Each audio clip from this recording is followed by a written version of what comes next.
نماز اسلام کی بنیاد ہے۔ نماز زندگی کی بنیاد ہے۔ نماز اطاعت کی بنیاد ہے۔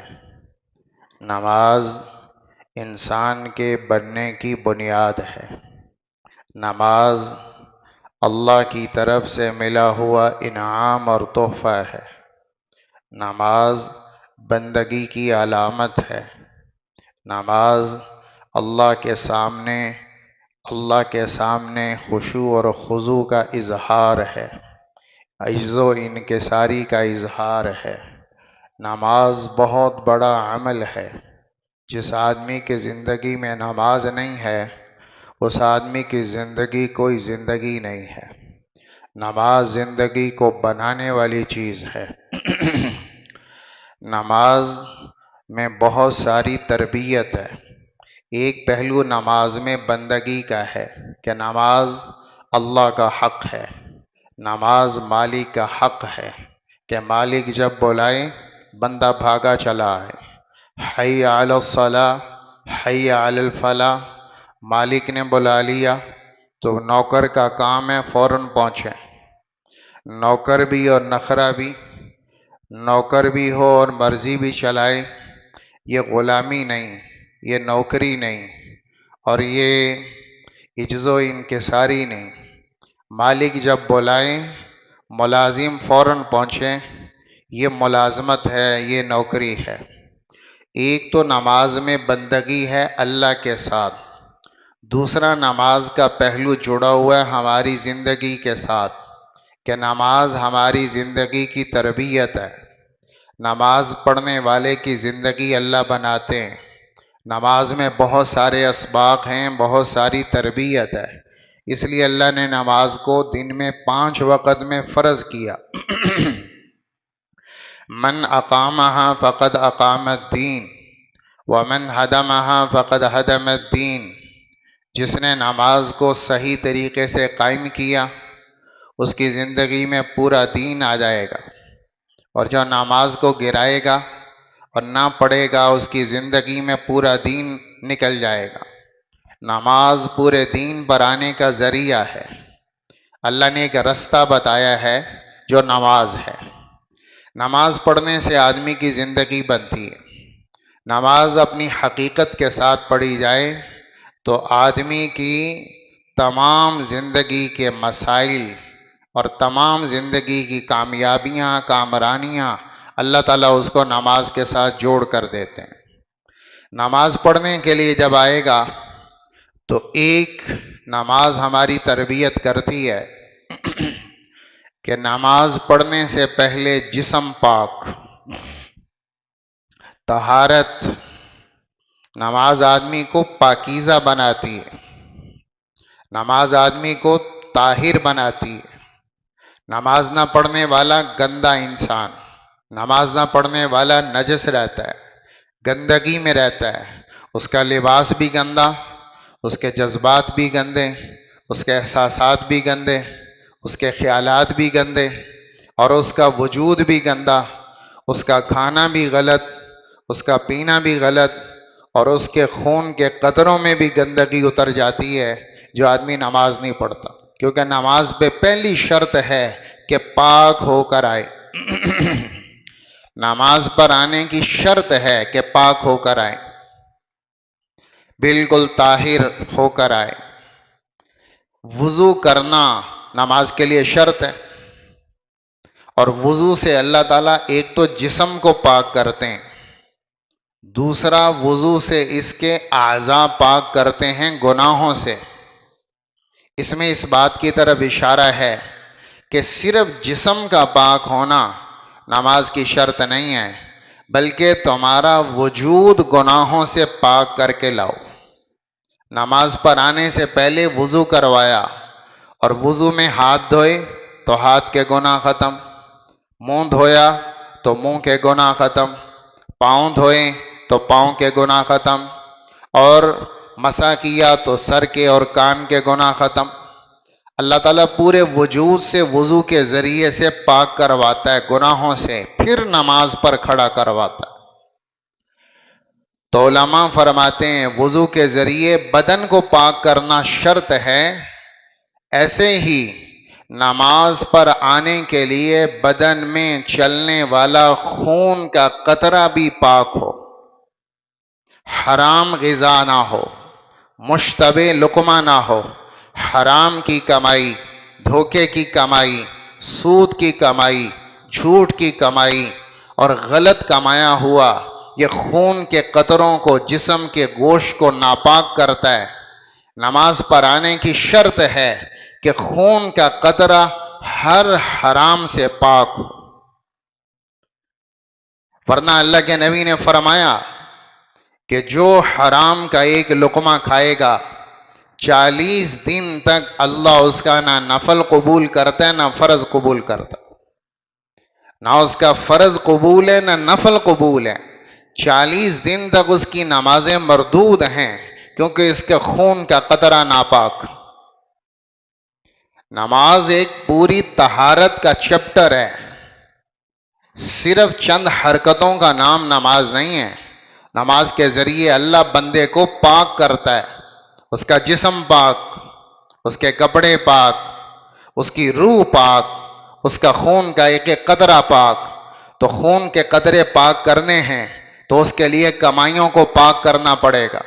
ملازم ملازمت میں کو پاک کرے، اپنے تجارت کو پاک کرے، اپنی حکومت اور سیاست کو پاک کرے، اپنی آمدن کے ذرائع کو پاک کرے، اس میں حرام نہ ہو، اس میں مشتبہ نہ ہو، ورنہ اللہ تعالیٰ ناپاک گوشت اور ناپاک خون کے قطروں کے ساتھ نماز کو قبول نہیں فرماتا۔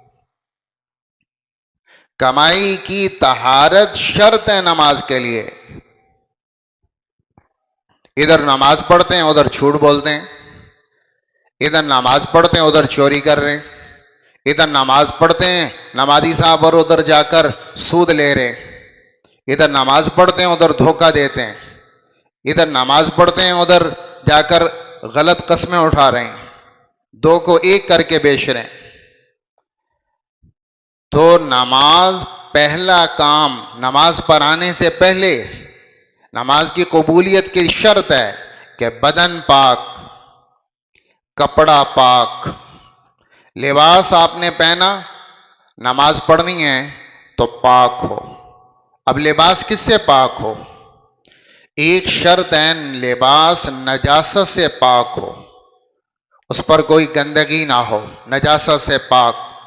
اور جیسے لباس نجاست سے پاک ہے ایسے لباس حرام سے پاک ہو، حرام کمائی کا لباس نہ ہو، دھوکے اور فراڈ کا لباس نہ ہو، ورنہ اللہ کے نبی نے فرمایا کہ ایک آنا، ایک درہم حرام کمائی کا لباس پہنا اور اس میں ایک درہم حرام کمائی کا تھا، جب تک اس کے وجود پر یہ لباس رہے گا اللہ کی طرف سے اس پہ لعنت پڑتی رہے گی۔ حرام کمائی کا لباس جب تک پہنا رہے گا اللہ کے غضب اور اللہ کی لعنت میں رہے گا۔ لباس کا پاک ہونا نماز کی شرط ہے، لہذا نماز کے لیے سب سے پہلے آپ کی کمائی پاک ہو اور کمائی سے آنے والا لباس پاک ہو، کمائی سے بننے والے آپ کے لقمے پاک ہوں، کمائی سے آنے والی آپ کی غذائیں پاک ہوں۔ آج کی نماز بے اثر کیوں ہے؟ اس لیے کہ تجارتیں پاک نہیں، کمائی کے طریقے پاک نہیں، لباس پہنے ہوئے پاک نہیں اور جذبات و احساسات پاک نہیں، اس لیے نمازیں پاک نہیں۔ کیونکہ نماز سب سے پہلے آدمی کو پاک بناتی ہے۔ تو اللہ تعالیٰ نماز کو فرض کرتا ہے، پھر نمازی کو بلاتا ہے پاک ہو کر آؤ، پاک ہو کر آؤ، بدن پاک لے کر آؤ، گوشت پاک لے کر آؤ، خون پاک لے کر آؤ، لباس پاک لے کر آؤ اور جگہ پاک لے کر آؤ۔ جگہ پاک، لباس پاک، جذبات پاک، احساسات پاک، یہ نماز سے پہلے کرنے کی چیزیں ہیں۔ لہذا نمازی اپنی کمائی کو غلط نہیں کر سکتا، چونکہ نماز قبول نہیں ہوگی. جھوٹی قسم کی کمائی نماز کو نامقبول کر دے گی، مردود کر دے گی. لہذا نمازی آدمی اپنی کمائی کو سب سے پہلے ٹھیک کرے گا، اپنے لقمے کو سب سے پہلے ٹھیک کرے گا. یہ نماز سے پہلے اللہ کروا رہا ہے. وَرَبَّكَ فَكَبِّرْ وَثِيَابَكَ فَطَهِّرْ، کپڑوں کو پاک کر کر آؤ، لباس ظاہر باطن سب پاک ہو کر آئے. گندا آدمی نماز پہ آ رہا ہے اور وہ کہہ رہا ہے میں نماز سے پاک ہو جاؤں گا. نماز پاکی کے لیے نہیں ہے، پاکی شرط ہے نماز کے لیے کہ پہلے پاک ہو کر آؤ. ہم سمجھ رہے ہیں نماز کا مطلب ہے وضو کر لیں اور اس کے بعد رکوع اور سجدہ اور چند حرکات اوپر نیچے کر لیں، اب اس کے بعد جائیں گے، جھوٹ بھی بولیں گے، سود بھی لیں گے، فراڈ بھی کریں گے، دھوکہ بھی دیں گے، گالیاں بھی دیں گے، غلط دیکھیں گے بھی، غلط سنیں گے بھی، غلط معاملات بھی کریں گے، اور پھر آ کر نماز پڑھ لیں گے اور پھر نکلیں گے پھر غلط کریں گے. نماز اس چیپٹر کے لیے نہیں ہے، نماز تربیت ہے. تو سب سے پہلے اللہ تعالیٰ نے نمازی کو وضو کروایا، پاک کروایا، بدن پاک. پانی نہیں تو تیمم کرے، لیکن طہارت کے بغیر نماز نہیں. پانی نہیں ہے تو تیمم کرے، لیکن طہارت حاصل کیے بغیر میرے سامنے نہ آئے. میرے سامنے آنا ہے تو پہلے پاک ہو کر آئے، ناپاک ہو کر میرے سامنے نہ آئے. تو پہلے اللہ تعالیٰ نے وضو تیمم سے پاک کروایا، پھر کپڑوں کو پاک کروایا، پھر بدن کو پاک کروایا، پھر جگہ کو پاک کروایا کہ نماز سے پہلے یہ ساری پاکیاں حاصل کر کر آؤ. اس لیے کہا قد افلح من تزکا وذکر اسم ربہ فصلی، کامیاب ہو گیا وہ جو پاک ہوا پھر اس نے نماز پڑھی. پاک ہو کر آیا اور پھر اس نے اللہ کا نام لیا اور نماز پڑھی، یہ کامیاب ہے جو اس طرح کی نماز پڑھے. تو ایک تو بھائیو نماز نے ہمیں پاک کیا. جو نماز نہیں پڑھتا، جس کی زندگی میں نماز نہیں، وہ آدمی گندا رہتا ہے، پاک نہیں رہتا. اس کا بدن گندا، اس کے کپڑے گندے، اور جب بدن اور کپڑے اور ظاہر گندا ہوتا ہے تو آدمی کا دل بھی گندا ہوتا ہے. آدمی کے جذبات، احساسات، خیالات، سوچ کے زاویے سب گندے ہو جاتے ہیں. تو بے نمازی آدمی کے خیالات گندے ہوتے ہیں، بے نمازی آدمی کے احساسات گندے ہوتے ہیں، بے نمازی آدمی کے اندر کے جذبات، خواہشات گندی ہوتی ہیں. اور نمازی آدمی پاک ہوتا ہے، اس کے جذبات، احساسات، خیالات نماز کے ذریعے اللہ پاک کر دیتے.